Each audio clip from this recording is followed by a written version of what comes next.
Programang ito ay rated SPG. Striktong patnubay at gabay ng magulang ang kailangan. Maaaring may masiselang tema, lengguwahe, karahasan, sexual, horror o droga na hindi angkop sa mga bata.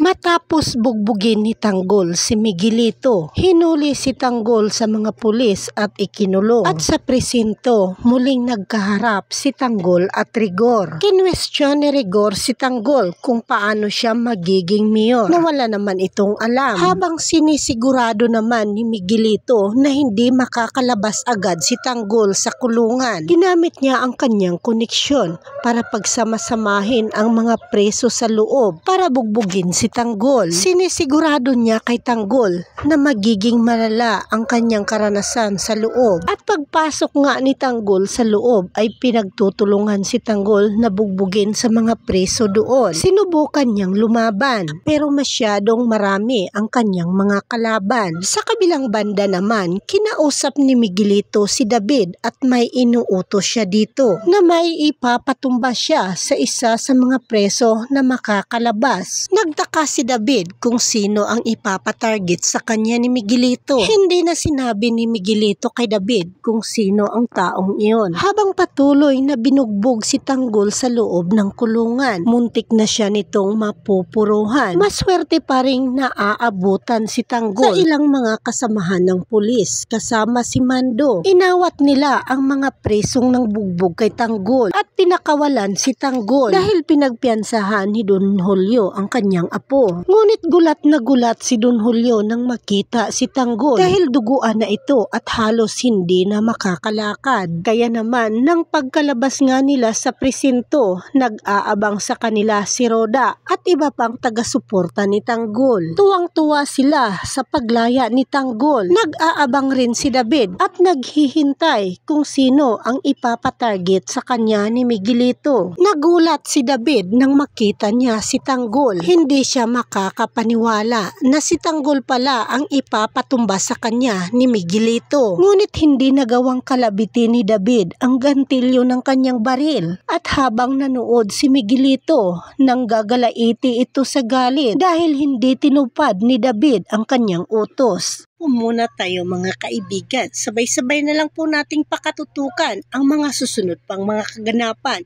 dito sa ating paboritong palabas na Batang Quiapo.